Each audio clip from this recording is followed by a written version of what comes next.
Hello and welcome to BNC Sports. I'm James Hill. We are joined by a special coach today. He was the 2019-20 Coach of the Year in the Gulf South Conference.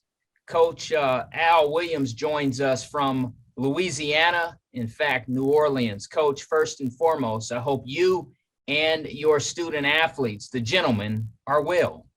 Yes, sir. Thanks for having me, Mr. Hill. Guys are doing well. Just trying to battle through this crazy time of COVID and cancellations and things like that. But we're doing the best that we can with the circumstances that we have. Xavier, University of Louisiana, the Gold. Currently, you are 10-2, 8-2 at home, and 2-0 away. Talk a little bit about your season so far and what you see from your basketball team. Well, we pretty much have majority of our team coming back from last year. We added some pieces, some key transfers, and things have been going really well. Defensively, we've been outstanding outside of the two losses. But we've been trending in the right direction defensively, and just waiting on our offense to catch up. But guys are doing an unbelievable job of just buying into the culture of just hard work, our defensive principles. And we've been able to really, really win some games just off of our defense, and happy with what I'm seeing from our group, just continue to grow, continue to build off of game by game. And, we had a month break in December. We had 3 of our 4 games canceled due to COVID. So we basically took a month off in the middle of the year, right when we're getting cranked up and into our rhythm. So it's been a challenge for sure, kind of getting back in our groove. We played 4 games this past week, 4 games in 6 days, and end up going 3-1 in those games. So just trying to get us back in our groove and get back to our principles and get back to just doing the things that got us our success early. Now, Coach, you alluded to it, but how challenging is it to coach during the COVID-19 pandemic? I would tell folks that if it's like playing darts, driving, throwing darts out of a moving car at 60 miles an hour and trying to hit the bullseye. It's constantly moving. It's extremely difficult. If you know a coach, you need to give him a hug and just check on his mental, because this has been very stressful on top of the already added stress that we've had as coaches. Just dealing with the COVID pieces has added another layer of stress to it. But like I said, our guys have been very resilient. They've been unbelievable, responsible. And that's the thing that you need in this time of age. You just got to have some guys that that's responsible to do the right things and just kind of keep themselves out of harm's way, especially while we're in season, because that one case can shut the whole team down, and you end up losing games, and that's opportunities for those seniors that don't get a chance to make those games up. Coach Alfred Williams, people who you, they call you AJ.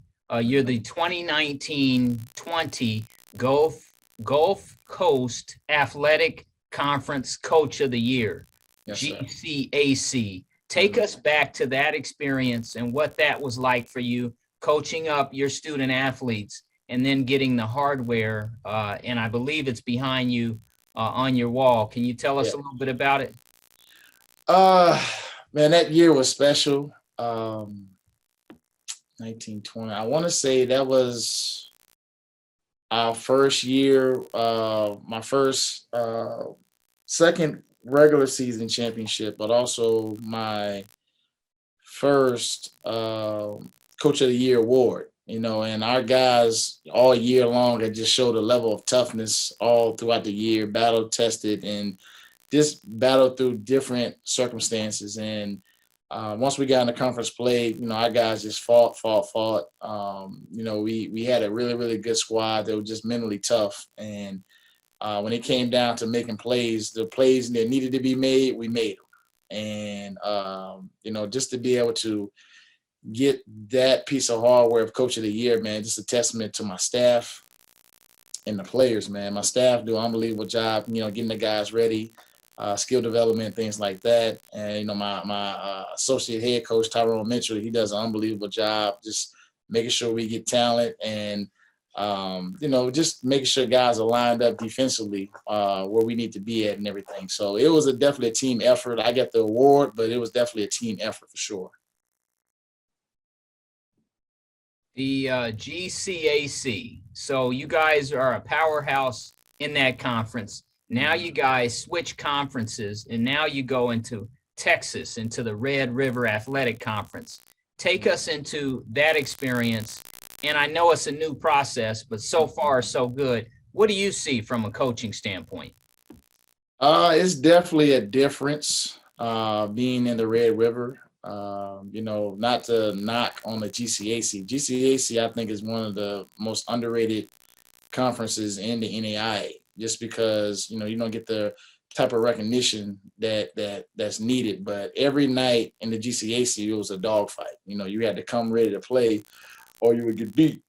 Excuse me. And the Red River is kind of similar. You know, every team, whether they're 5-0 or 0-5, you got to go into their house and play. You know, and you know, there aren't any bad teams. You know, well coached so far that we've played 2 conference games. Well coached teams. You know, and top to bottom, there's some really, really good guard play. Really good, like I said, well coached teams and everything. So it's been presented some challenges so far early, but you know, we're definitely up for the challenge to, you know, continue to learn the conference. And you know, we're the new guys on the block, so we got to earn our stripes. And so we're going into every game, you know, with the mindset of, you know, we got to go earn it. And that's fine with us because that's been our motto anyway. So we try to go in and do the things necessary for us to get a win. And it's been an experience so far being in the Red River for sure. Coach Williams, your journey in basketball, take us back to your earliest memories of the game when you picked up that basketball and you began to dribble and drive and shoot and really work on your game, and then take us through high school and then take us into the gold, if you will. Okay. Well, I was fortunate enough to have my whole family is a basketball family. My mom played ball. My dad played football and basketball. My grandfather played. My uncles played. So we were a basketball family. I had 2 older brothers. One played at University of North Carolina, Chapel Hill. My other brother played at Guilford College in Greensboro, right outside of Greensboro, North Carolina. Both played pro ball. And, you know, just having those examples at an early age kind of shake me of, you know, I want to be like my brothers. And so that was the kind of the first, I guess, direction of basketball for me. You know, it was like a birthright. You know, my brothers played, okay, I'm gonna play.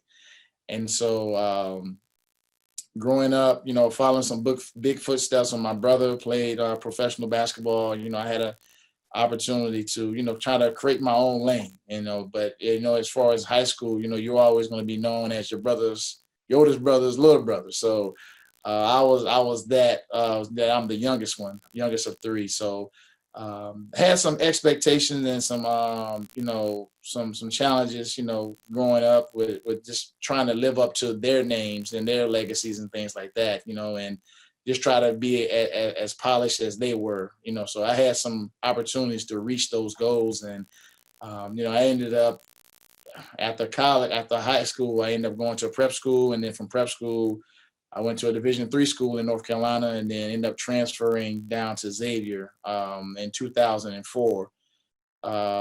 Summer of 2004. And so once I got here, you know, I had an opportunity to kind of write my own path. And from 04 to this first season, 04-05, had a decent year, played behind 7 seniors, had to earn my opportunity to get on the floor, did that. And then we ended up getting hit by Katrina in 2005. Had to sit a year out due to, you know, the damage of the university and things like that. And then from there, you know, we ended up being a comeback story. No one gave us any opportunities to win. And we ended up, you know, making it to our conference tournament, getting to nationals, won a game in nationals, beat the number 3 team in the country, Georgetown, University. And just from there, just after I graduated in '08, took a year off to try to pursue some pro basketball opportunities. And then 2009, that was the year I got an opportunity to come back and coach as an assistant coach here at Xavier, 2009. And so outside of 1 year, when I took the head job at Hbcu, I've been here as an assistant coach for 6 years, and then now I'm starting year 7. Starting year 7, the years are starting to pile up now. So, but I've been blessed with the opportunity to, be able to lead this university and this program, and definitely I don't take it lightly at all. I relish the opportunity, and it's been a great opportunity for me and myself and my family, and just trying to make sure that I continue the legacy of strong basketball heritage here at Xavier. Hey, Jay, two of the most significant cities in the Black experience. We look at New Orleans, Louisiana, and then you talked about Hbcu in St. Louis. Mm-hmm. Just talk about HBCU basketball and what that means to you personally. Man, if it wasn't for, getting an opportunity to, a full scholarship to come to Xavier, I have some family members that went to HBCUs, South Carolina State. I'm originally from South Carolina, so South Carolina State, Claflin, those were some of the schools, Benedict, those were some of the schools that I know from, just being in the state growing up. But South Carolina State for sure was one that, a lot of my family went to South Carolina State. So I was familiar with them, but it wasn't until I got into the fabric of HBCU here at Xavier, and when I really realized like the impact and the power of having faculty members, staff members, custodian workers, just to be able to pour into you a word of wisdom, energy, just so you can continue to just go forward on your daily journey with all the other obstacles that you have. So, HBCUs for me have been an unbelievable experience. I wouldn't be in the position I am now if it wasn't for the opportunity presented by my vice president to give me this opportunity as the head job, or my former head coach, would give me an opportunity to come back as assistant coach. So just the opportunity, man, to be able to change lives at this level, especially with doing it from an HBCU, man, it's definitely rewarding, because you get to see young men and young women years later and seeing how just their hard work and dedication from an HBCU, they're able to progress in a working force, man. And it's definitely worth more than any dollar amount that you can put on, for sure.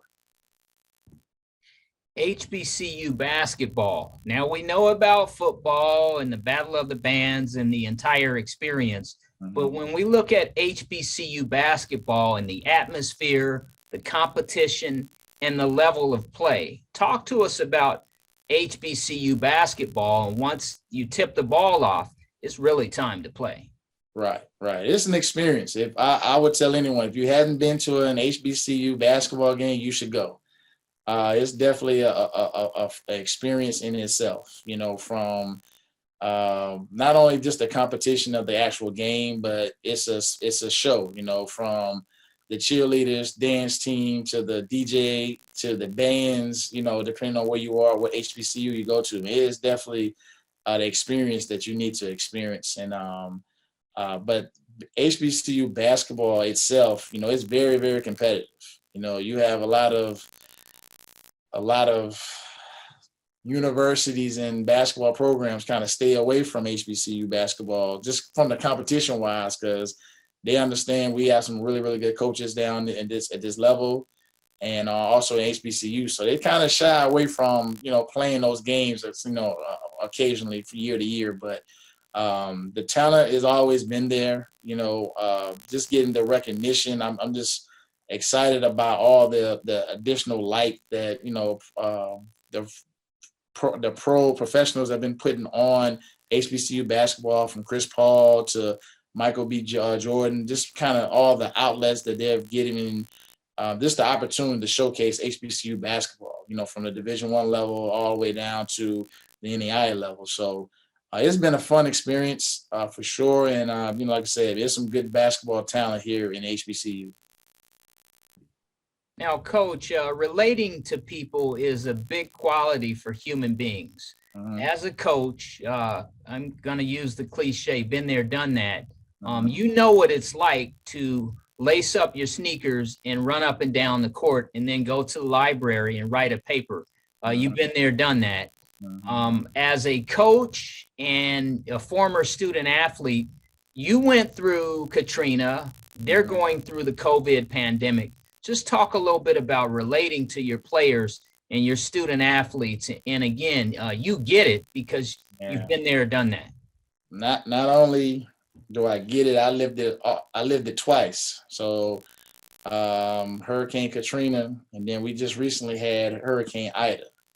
And so being able to go through both of those, I can definitely be able to relate to our young men, especially the ones who have had some major significant damages to their homes. And we had two players who had significant damage or have not lost a lot of things from their homes. And so being able to be a voice to be able to, hey, I understand what you're going through, just have that empathy and that compassion to understand what they're going through and how much stress it brings on too from the family. Just being able to be that voice of reasoning for them has been huge. The curveball is the COVID piece.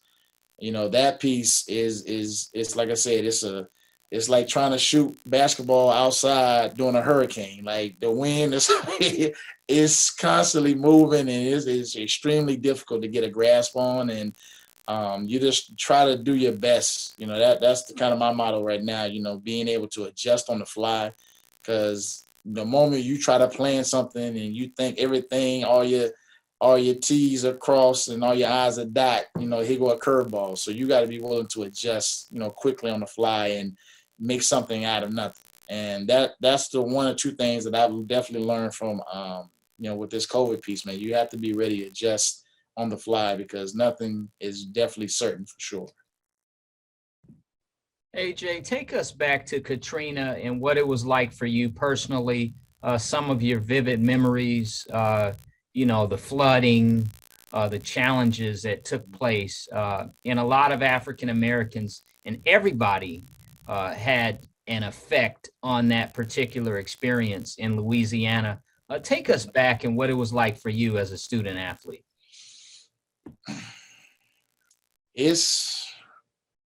I would say Hurricane Ida kind of opened up a big scab because you have these memories of Hurricane Katrina and it's almost like PTSD. You almost don't get a chance to talk about it because you're living it, but you don't have time to sit back and really reflect on it. You just got to keep moving. And it was painful because, I'm not, like I said, I'm not from New Orleans, Louisiana, but I had teammates and friends and people that I've grown to know in the city, and to watch them lose all their belongings, their family pictures and things like that, it really hit me hard because, I felt that, like, I really felt that just being in the city, being in the environment. So, but being able to come back into the city happened in August. We came back in October. Being able to come back into the city, just from, if you know anything about, coming from coming to 10 into New Orleans, it's, you got New Orleans East, and it was completely dark. Like, it was completely dark. You couldn't see anything for miles. You saw boats on the side of the road. You could still see homes that, people had to basically take an axe and chop through the roofs. You saw all that stuff coming into the city, just to kind of retrieve our belongings, the little that we did have in the residence hall. And then being able to have a university like Xavier with the resilience to say, hey, we're coming back in January after a flood hit every building on our campus. At least 6.5 feet of water. Every building was gutted and remodeled and everything like that. So being able to come back in January and live through the rebuild, everything closes at 7. You got to get food and everything before the sun goes down. Like it was something. It was something, you know. But I think going through that definitely helped shape me, you know, helped me think, you know, helped put me in perspective where material things don't really matter that much, you know, and, you know, the value of the important things, the, you know, human lives and things like that, that stuff is more valuable than material stuff. And so, you know, it was very stressful at the time, you know what I'm saying, not being without basketball, teammates having to relocate, uplift their old house or whatever they had in their belongings to move to another location and start all over. Just to fathom that, I couldn't wrap my mind around that when I was, you know, 22, 23. But thinking about it now, it's a tough deal. And we, you know, the city was able to rebuild and come back even stronger.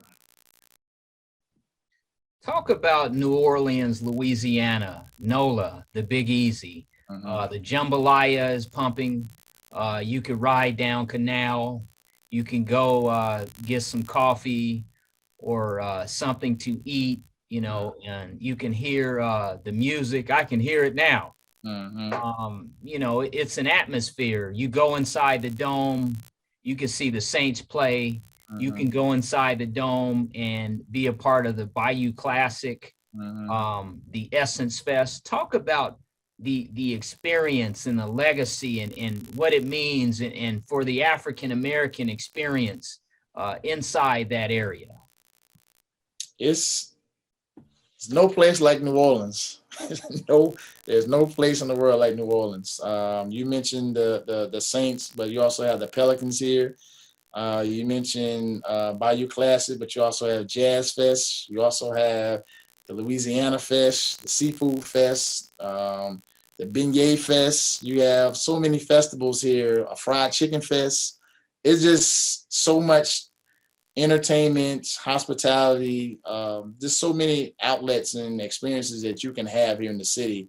Well, a lot of people do come to the city and enjoy, but it's a place like no other. I'm fortunate enough to be able to have went to school here, and this has really become my second home, you know, a home away from home, and just embracing the culture and really, you know, being able to become one with the culture. You know, I'm appreciative of them opening their arms to me to be able to, like I said, be a part of it, man. But it's a city like no other. It's an experience like no other. Lots of fun, a lot of entertainment, a lot of hospitality. You know, just being able to say, hey, you know, if someone sees you, they open their doors up to you. It's just one of those things, man. People are very hospitable here, and good, genuine people here. Really, really good, genuine people. Coach, oftentimes when something negative happens, you can flip it and make it a positive, or there can be some positive out of a negative situation in certain cases. When you look at the COVID-19 pandemic, college sports has decided to grant student athletes an extra year of eligibility, kind of like a red shirt, so you can extend 4 years into 6 in some cases. Right.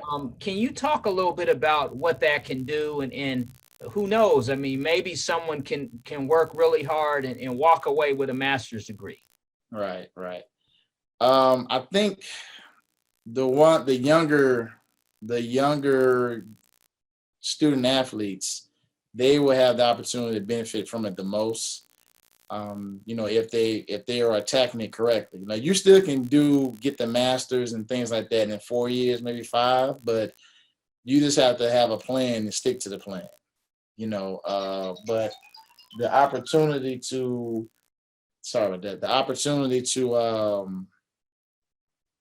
to get to, just being able to get that extra year of eligibility from the NAIA or from the NCAA, though that was unbelievable, just because a lot of those young men and women lost their opportunity to compete. And, a lot of these student athletes, they work extremely hard just for the opportunity to showcase their skills on a higher level, because a lot of, as you see, a lot of opportunities presents itself, and some people can change their whole family dynamics just by playing the game of sports, and so just having that opportunity to compete and granted another opportunity has definitely opened the doors for some amazing things to happen.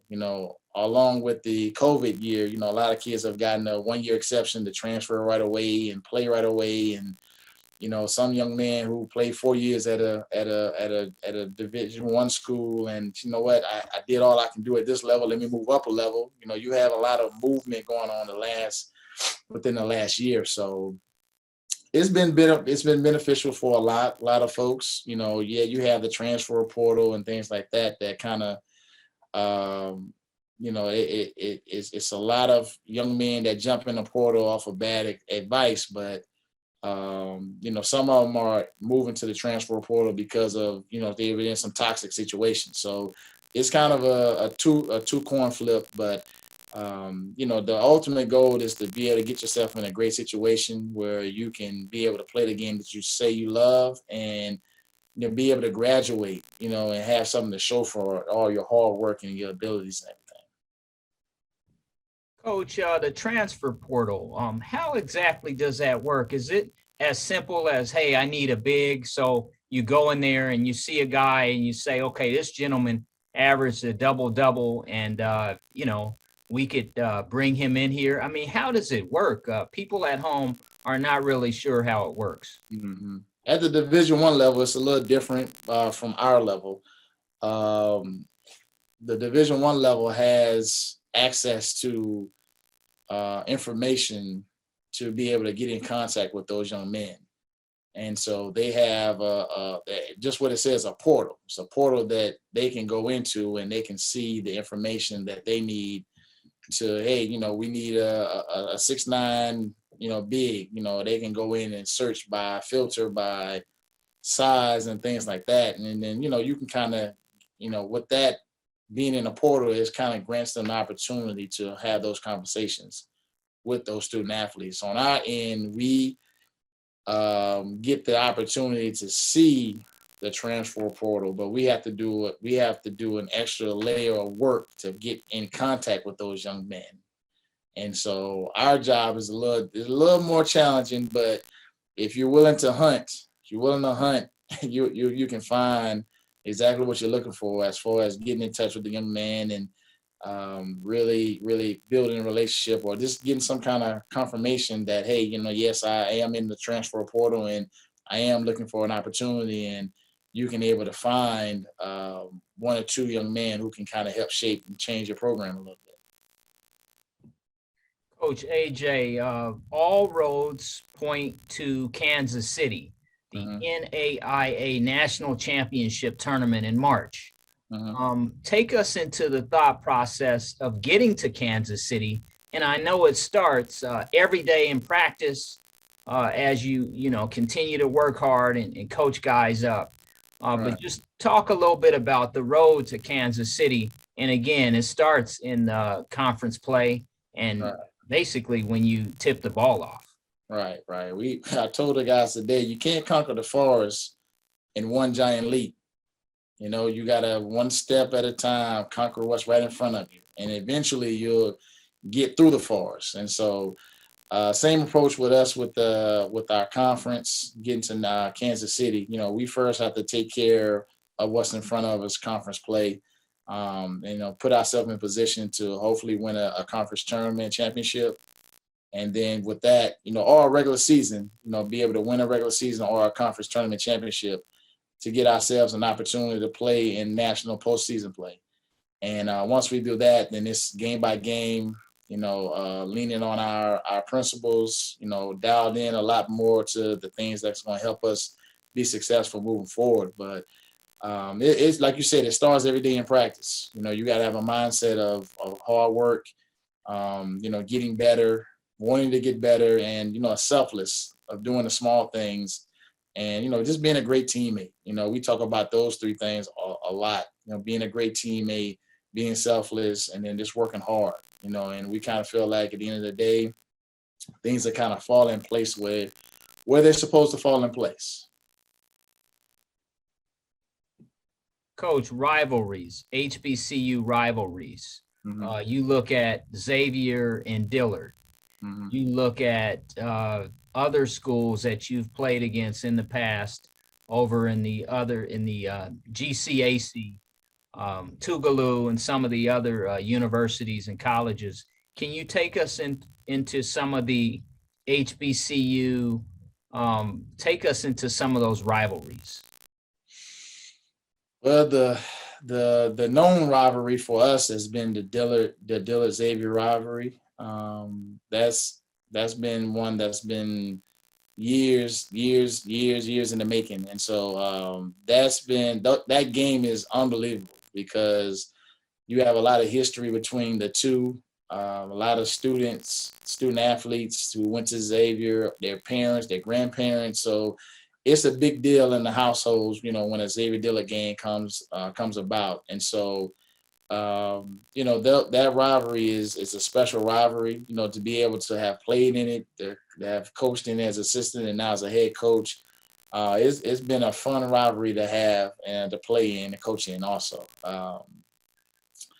You also have some built-in, regional rivalries with us, it was Tougaloo, and, Tougaloo always just, their attitude was always just, tough, hard-nosed, and just going to compete for 40 minutes, and they've definitely been we've definitely had some great battles in the past years.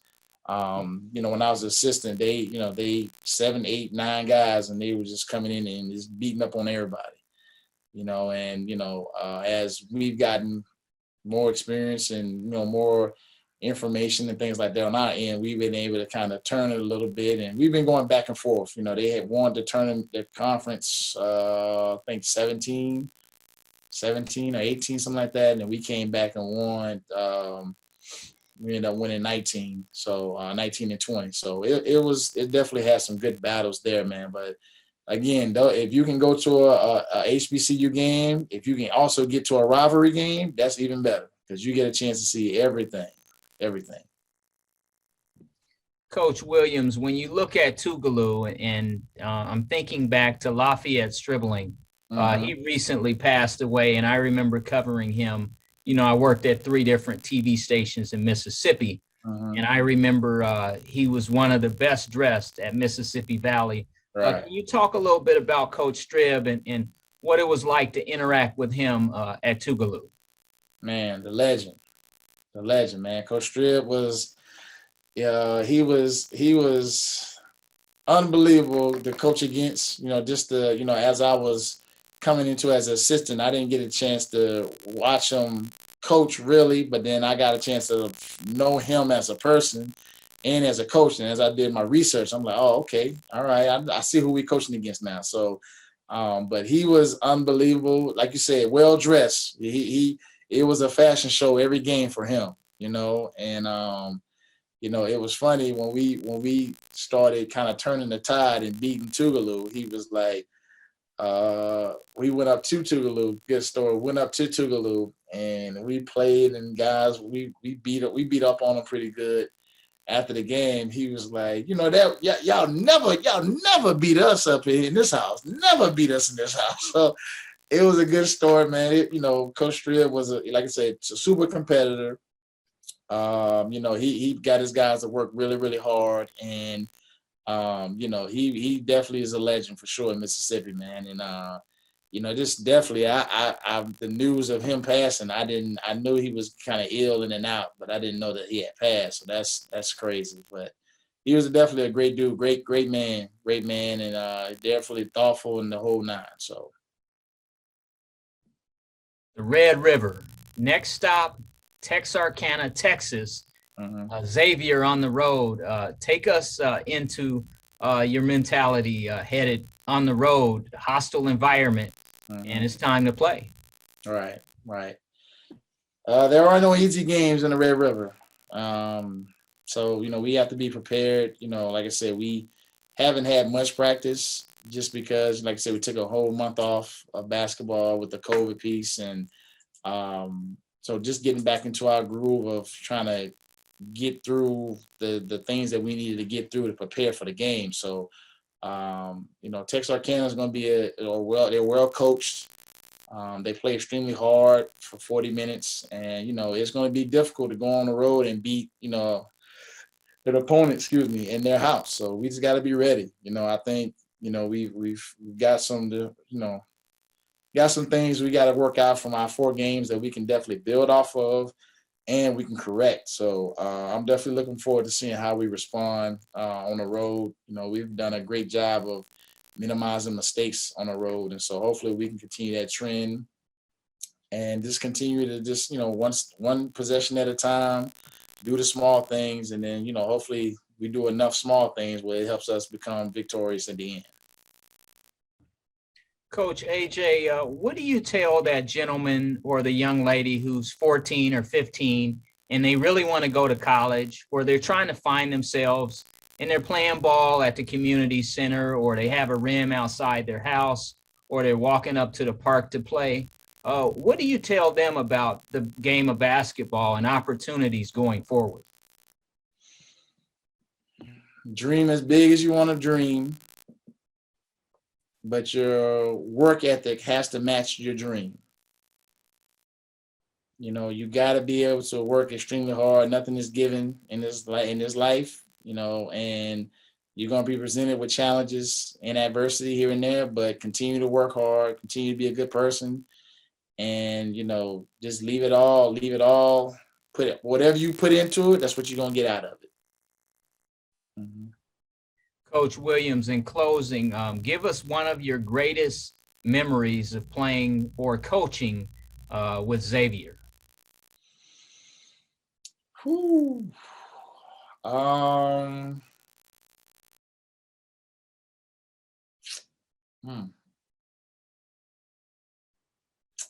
Wow, let's see. The first one would be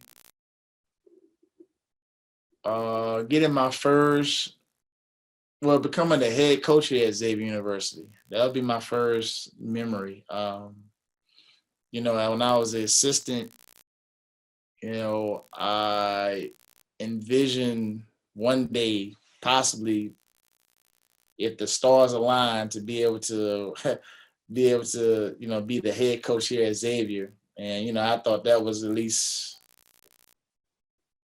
let's see, I got here in 2009, so I thought that was at least 10, 15 years, 10 years down the road. So I had already mentally prepared myself to just make sure I do the work and prepare, do what I have to do. But to be able to be introduced as the next head coach here at Xavier back in 16, that was an unbelievable, humbling feeling because of the people who before me have paved the way to make this opportunity available. So that's one, but the most recent one, the other two was being able to win a tournament championship here, and which hadn't been done since in 24 years. That was the 1920 year. 24 years was the last year that we had won a tournament championship. That number 24 was so significant because that was also my basketball number. So I was, that was a special time to be able to do that, and we also did that in our house. So we cut the nets down actually in our house, and so that was a special moment. But the last one was us being able to go back to back. We haven't went back to back tournament champs since the 81, 82 season. 81, 82 season. So that's been a special time to be able to rewrite history and, definitely be a part of that. That's definitely been a very humbling experience for sure. Well, folks, there you have it from the coach, Coach Alfred Williams. We call him AJ, and he is with the Xavier University, Louisiana Gold men's basketball team, and they are getting set for another game this season. I'm James Hill. You're watching BNC Sports. We'll be right back.